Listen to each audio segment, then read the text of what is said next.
So now that we've learned how to graph a system of equations and come up with the solution, which is the point of intersection for the two graphs, the two lines in this case, you should be thinking to yourself that there's more than one possibility of something happening whenever I graph two lines. They're not always going to intersect.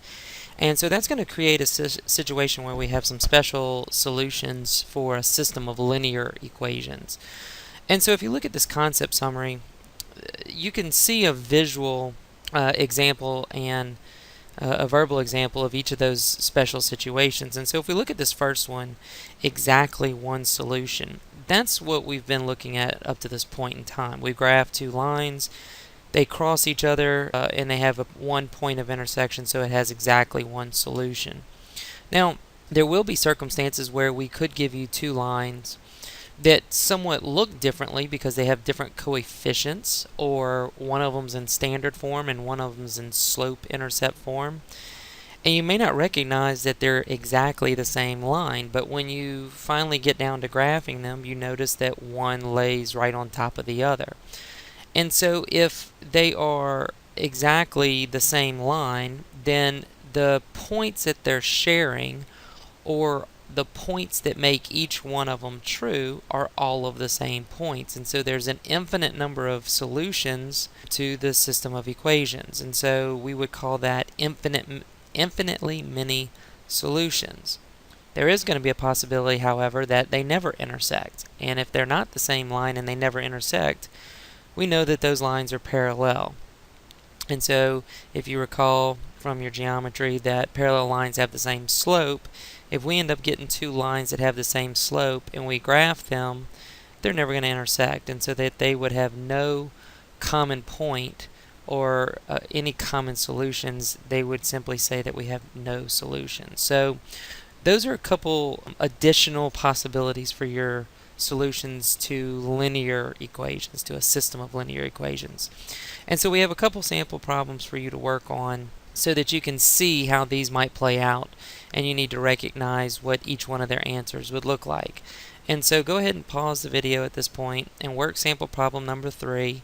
You can do part A and then come back and watch the solution, or you can watch part A. You can do part A and B and come back and watch the solutions to both, whichever order you feel most comfortable in.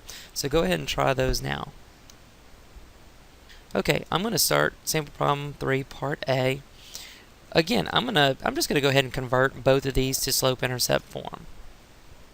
And you can see here that I've graphed both. I've converted each one of them to slope-intercept form. Now, you should be able to see very clearly that both of these equations end up equaling the same thing. So they're the same line, but we're going to go ahead and graph it anyway.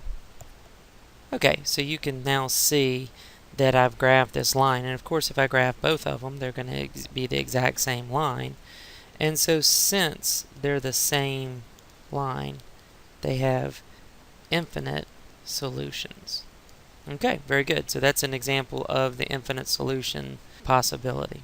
So go on to sample problem part B. I'm going to do the same thing here. I'm going to go ahead and convert these to slope-intercept form and then graph both of these lines. Okay, so you can see here that I've converted both of these to slope-intercept form. Now, if you look very closely, you can recognize that they both have an understood 1 for their slope. And if you recall, if the slopes of two lines are equal to each other, that's going to create parallel lines. And so that right there should give you an indication of what our solution is going to be. But I'm going to go ahead and take the time to graph both of these lines real quick. Now the second one has kind of an awkward y-intercept, 9/2 or 4.5, so you're just going to plot that as best you can. But I'm going to go ahead and graph both of these. Okay, and so you can see now that I've graphed these two lines, and they're very, very, very close to each other, but you can see that they're going to be parallel. And since they have the same slope, they're parallel. And if they're parallel, that means they have no solutions to this particular system of equations. And so those are two additional examples of the type of solutions you could get to a system of linear equations.